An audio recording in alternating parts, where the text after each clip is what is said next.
शांति। 9 अगस्त।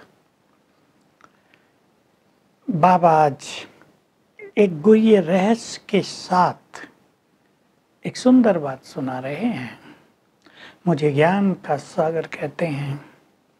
ये भी प्रसिद्ध है कि भगवान ने ही राजयोग सिखाया था। गीता के 4थे अध्याय में पहले ही श्लोक में है ये। तो मुझे आना पड़ेगा ना, मेरी इतनी महिमा है तो जरूर मैंने कर्तव्य किए हैं, तो मैं आता हूँ। इसलिए मेरा जन्म और कर्म दिव्य और अलौकिक गाया जाता है। और किसी मनुष्य का जन्म और कर्म दिव्य अलौकिक नहीं होता, श्री कृष्ण का भी नहीं, वो केवल एक निराकार का है। तो मैं आता हूँ, ब्रह्मा के तन में आता हूँ। इसलिए बाप दादा कहते हो, दादा ब्रह्मा को कहते हैं, दादा बड़े भाई को कहते हैं सिंधी में, और बाप शिव बाबा। तो बाबा कह रहे दोनों की कहानी बहुत वंडरफुल है।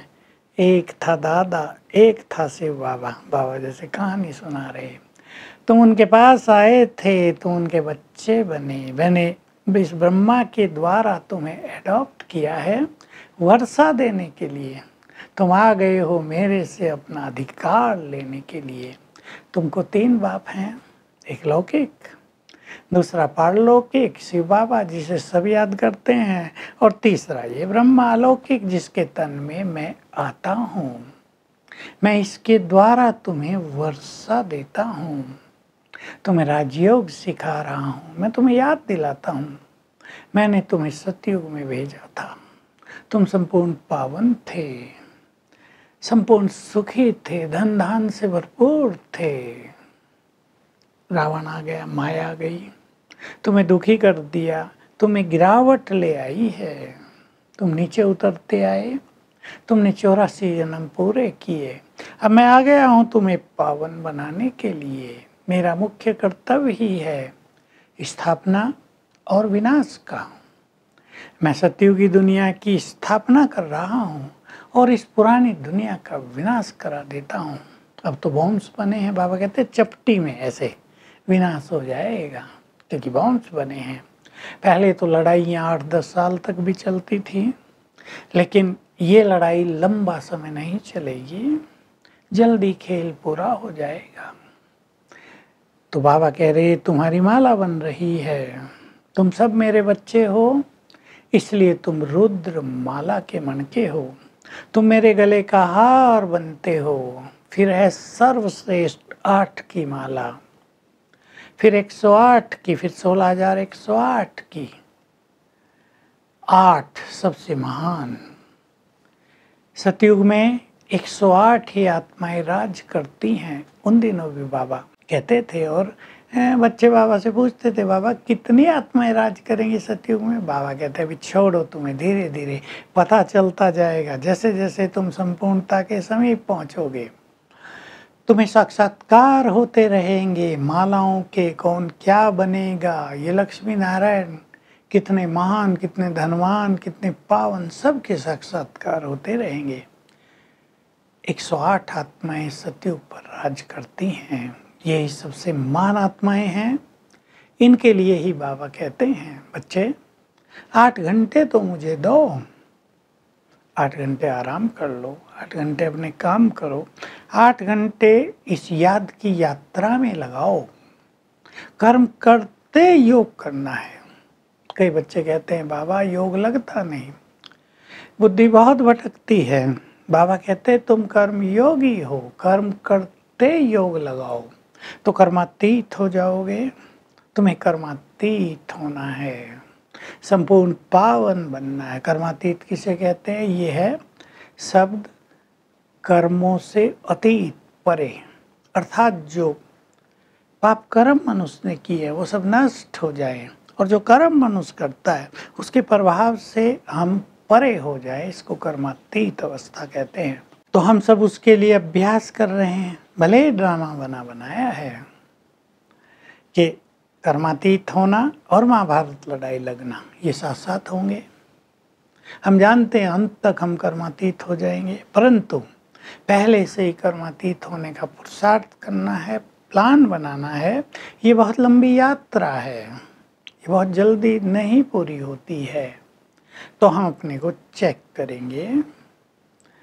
हम कर्मातीत बनने के लक्ष्य को लेकर चल रहे हैं, माला का कोई मणका बनने के लक्ष्य को लेकर चल रहे हैं, या कोई सोचता है हम तो बाद में आए, अब माला में कैसे आएंगे, हमारा तो योग ही बहुत कम है, हम कर्मातीत कैसे होंगे। परंतु अगर लक्ष्य मजबूत होगा तो कर्मातीत होना भी सहज हो जाएगा, क्योंकि जब हम अपने पुरुषार्थ की एक सुंदर प्लानिंग करते हैं, ये बाबा की आज्ञा है, तो बाबा का बहुत ज़्यादा बल, उसकी बहुत ज़्यादा मदद हमें प्राप्त होने लगती है। बहुत इम्पोर्टेंट चीज़ है, हमने अपने मन में दृढ़ लक्ष्य क्या रखा है, हम क्या बनना चाहते हैं, मन में आंतरिक अभिलाषा माला में आने की है, तो हम जरूर उसकी प्लानिंग करेंगे। अगर कोई लक्ष्य ही नहीं होगा तो प्लानिंग भी क्यों होगी। अब सबसे इम्पोर्टेंट बात, स्थिति को श्रेष्ठ बनाने वाली बात, 8 घंटे योग करना, कर्म योग। कर्मयोगी वही बन सकते हैं जो कर्मेंद्रियों के रसों से मुक्त हों। देख लें, आप चेक कर लें, कानों का रस, मुख का बोलने का रस, आंखों का देखने का रस, ये बहुत बड़े रस हैं जिनमें मनुष्य उलझा रहता है। क्या हम ज्ञान योग के मार्ग पे चलते हुए इन रसों से मुक्त हो रहे हैं? बाबा आज की मुरली में बार बार याद दिलाते, बच्चे ये संगम युग है, समय थोड़ा बचा है, तुम्हारा मुझसे मिलन हुआ है। इसी मेले की यादगार गंगा और सागर का मेला है। जहाँ ये मिलन होता है वहाँ बहुत मेले लगते हैं। अब तुम ज्ञान नदियों का मुझ ज्ञान सागर से मिलन हुआ है, तो समय बहुत थोड़ा है, तुम्हें इस थोड़े समय में ही पावन बनकर कर्मातीत होना है। वरदान है, दिल में सदैव राम को बसाकर, राम यहाँ से बाबा के लिए है, सच्ची सेवा करने वाले, माया जीत विजयी भव। तुम हनुमान हो, हनुमान के लिए दिखाते हैं, वो खुद नहीं जला, पूंछ से लंका को जला दिया, सेवाधारी दिखाते हैं उसको। तुम भी यदि सच्चे सेवाधारी बनोगे तो माया की जो ये लंका है, सारा संसार, इसको समाप्त कर सकोगे। और अगर तुम सच्चे सेवाधारी नहीं बनते तो तुम माया जीत विजय रतन नहीं बन सकोगे। जैसे हनुमान के लिए दिखा, छाती चीरी तो राम सीता थे। तुम्हारे भी दिल में एक शिव बाबा बसा रहे तो तुम माया जीत और विजय रतन बन जाओगे। स्लोगन है, जैसे ये शरीर और मैं आत्मा कंबाइंड है ना, एक साथ है, वैसे ही मैं और बाबा दोनों साथ हैं, कंबाइंड बन के रहो। तो आज का हमारा अभ्यास होगा, मैं मास्टर सर्वशक्तिवान हूँ, सर्व शक्तियों का आभामंडल मेरे चारों ओर है, और सर्वशक्तिवान बाबा को विजुअलाइज करेंगे। उनकी शक्तियों की किरणें मुझ पर पड़ रही हैं, जैसे फाउंटेन के नीचे हैं हम।